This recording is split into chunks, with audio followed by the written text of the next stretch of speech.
FMTV 2020. Things are hotting up. Some would say it's biblical, others would say it's conspiracy, others just want to get their lives back to normal.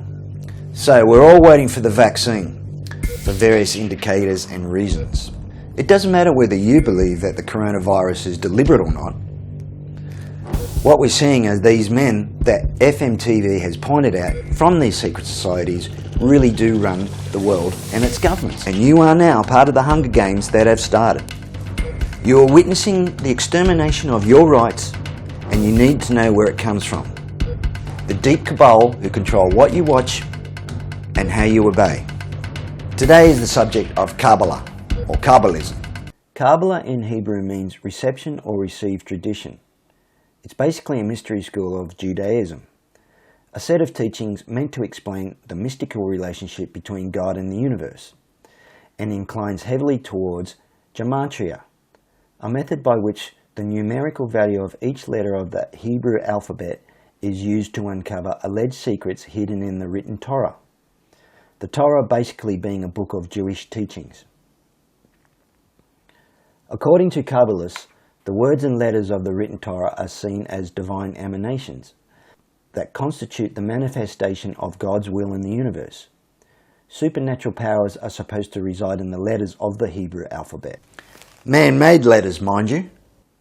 However, it is estimated that mystical significance lurks in the very forms of the letters themselves, in the sounds that result when spoken, in their numerical value, and in their position when written on the page. Kabbalists have been known to juggle the letters of the Hebrew alphabet for hours on end, in the hope that they might stumble upon the ultimate secret of God. Wishful thinking or just plain old divination? But how long has the Kabbalah been around? Apparently Kabbalism dates back to the Garden of Eden as received wisdom belonging to and preserved by privileged tzaddikim, or righteous ones.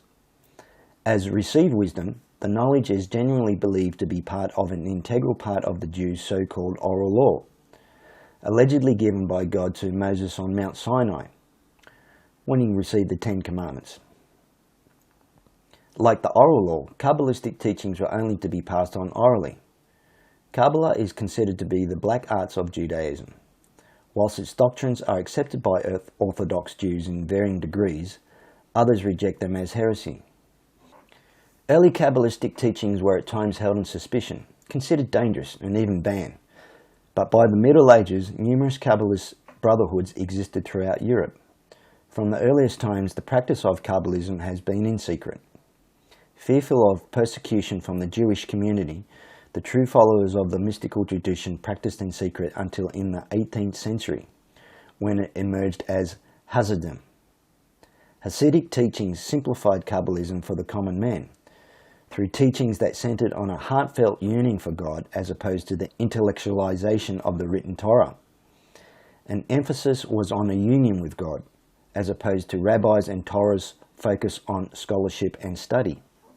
However, historians genuinely date the start of Kabbalism with the 13th century publication of the Zohar, or the Book of Splendid, considered to be the foundational text. The Zohar is attributed to a rabbi named Shimon Yohei, but was greatly enlarged over centuries by other various rabbis. One observer concluded, its teachings could not be grasped with the mind, they had to be perceived intuitively with the heart.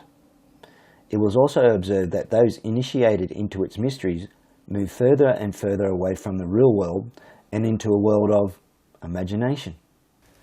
Sounds like heavenly minded and no earthly good. However, Hasidism taught their disciples to deepen one's spiritual life as they search for the path to divine love. Hasidism was and is for those who become drunk with awe, humility and reverence for the presence of God in everything. Sounds like existentialism. Hasidism developed around charismatic mystics called rebbes or masters, kind of like the priest to the Catholic Church. It taught that any devoted Hasidic disciple could achieve union with God. Consequently, focus shifted from God to the Rebbe. Over time, the Rebbe's role grew from mentor to intermediary. Christians can really see the danger in such teachings, as there is one mediator between God and men, Jesus Christ. Jews who did not fit in with a rabbi-based Judaism sought refuge in Kabbalism, believing that its mysticism would open the door of knowledge and help them understand their destiny in the world. The Kabbalist moves through 10 gates or levels of graduated mystical experience. It is understood that via the 8th gate, called the examination of the soul, the mystic attempts to purify himself to the point where he will see without eyes, hear without ears, speak without tongue, perceive without the sense of perception, and deduce without reason. Third eye! However, this is also known as the tree of life as illustrated. This diagram or idea can be seen in various occultic forms, kind of like a building block for the New Ages. Oneness with God is the ultimate goal of the Kabbalist. As the Kabbalist's senses are refined, he becomes one with the ethereal world of angelic beings, pure colour and sound, until finally he reaches the level of awareness called Devakath, or what is called cleaving to God, the highest state attainable by human consciousness. Kabbalists believe that union with God is not something to be achieved, but a given to be realized, as one is to experience an awareness of God's presence in, with, and as all things. In essence, the Kabbalist apparently becomes united with divine essence through exalted levels of consciousness that include meditation, trance-like states, and visionary experiences which could not be performed by the mind alone. There is no doubt that such visionary experiences involve demonic influences. In reality, Kabbalism is repackaged Eastern religion and ancient Babylonian occultism, complete with magic, spiritism, astrology, superstition, emotionalism, and the worship of the creation, rather than the creator. Big difference. All of which is condemned in scripture as both false and dangerous.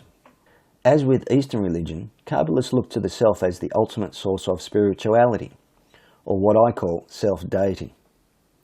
Accordingly, every human being has within his or her heart the spark of the divine. However, a Kabbalist believes that all of human life can be understood as the spiritual process of experiencing God within the world. In short, the Kabbalists believe that there is a deeper spiritual realm which could be accessed by listening to the world as the song of God. Such sentiments that focus on the self are typical of Kabbalism. Scripture, however, warns of trusting in the human heart. The prophet Jeremiah wrote in 17:9 that the unconverted heart is deceitful above all things and desperately wicked. Jesus had to say this about what typically comes from within the human heart. That which springs forth from within a man, that defiles the man. For from within, out of the hearts of men, go forth evil thoughts, adulteries, fornications, murders, thefts, covetousness, wickedness, guile, licentiousness, an evil eye, blasphemy, pride, foolishness. All these things go forth from within, and these defile a man. Mark 7:20-23. Indeed, there are ways that appear and feel right in the minds of men, but such ways only lead to death. Kabbalism today appears to be enjoying a popular resurgence in the 21st century, with many celebrities wearing their red string bracelet on their sleeve as patrons. Modern-day Kabbalism is now called the Chabad Lubavitch faction, a staunchly Hasidic movement with roots in Eastern Europe. No group today emphasizes in-depth Kabbalistic study to the extent of the Chabad Lubavitch movement, whose rebbes have delivered tens of thousands of discourses and whose students study these texts for hours daily. According to the Chabad Lubavitch website, chabad.org, the movement considers itself to be the most dynamic force in Jewish life today. Kabbalism is a complex, multifaceted Jewish discipline. It is clear that the belief system is the dark side of Orthodox Judaism and is altogether contrary to the clear teachings of the scriptures. For centuries, Kabbalism was Judaism's dirty little secret, as it fed on pseudo-prophecy, superstition, myth, numerology, and assorted odds and ends of heresy. Kabbalism. In the next episode, we'll look at another secret society called the Bohemian Grove and the world leaders that attend that each year. I'm calling it Masters of the Universe Go Camping. And until then, Know that the truth will set you free in these very important times. Take care.